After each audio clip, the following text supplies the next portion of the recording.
छोटी सी कहानी दोस्ती की। एक बार की बात है, एक छोटे से गांव में आदित्य और विजय नामक दो दोस्त रहते थे। वे साथ में खेलते कूदते थे, कोई भी काम हो साथ में करते या कहीं आते जाते तो साथ में ही। वे एक दूसरे के सहारे रहते थे, दिन भर साथ में कठिनाइयों का सामना करते थे और खुशियों का अनुभव करते थे।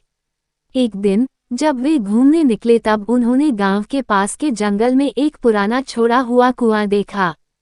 वे उसके पास गए और उसे सूखा हुआ पाया। उन्होंने देखा कि उस कुएं में एक छोटा पौधा जीने की कोशिश कर रहा है। दोनों दोस्तों को पौधे के प्रति दया हुई और उन्होंने तय किया कि वे इसे अपने गांव में ले जाएंगे और इसकी देखभाल करेंगे। उन्होंने पौधे को नीचे से खुदाई की और उसे धीरे धीरे कुआं से निकाल लिया। वापस गांव में उन्होंने पौधे के लिए एक ठीक स्थान ढूंढा और उसे वहां रखा। उन्होंने उसे आशा नाम दिया क्योंकि उन्होंने सोचा कि वो आशा और सफलता का संकेत है।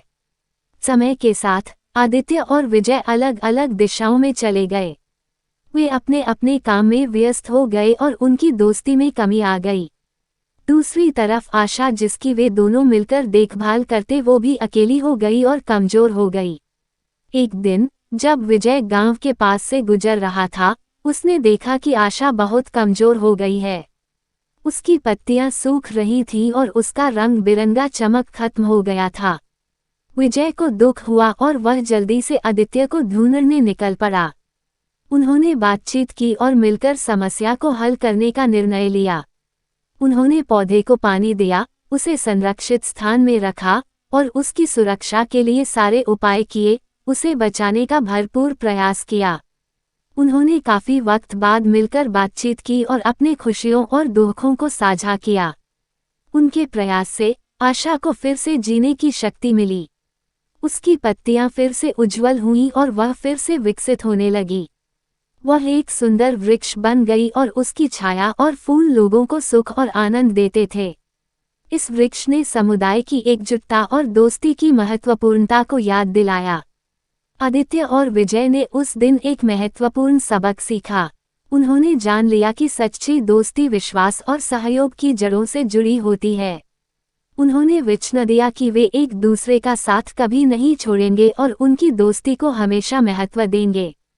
जब वे आशा की छांव में खड़े होते तो उन्हें ये यकीन होता है कि उनकी दोस्ती और उनका संघर्ष सब कुछ बहुत सुंदर और अनमोल है। दोस्तों, मैं जानता हूँ इस छोटी सी दोस्ती की कहानी को पढ़कर आपको अपना वह दोस्त याद आया होगा जिससे आप काफ़ी समय से नहीं मिले, किसी वजह से उसके टच में नहीं रह पा रहे हैं। तो चलो उससे मिलने की आज ही कोशिश शुरू करो। इस कहानी को उसके साथ शेयर करो ताकि उसके मन में भी यही ख्याल आए और आपकी दोस्ती को एक नया रूप, एक नई ताकत मिल जाए।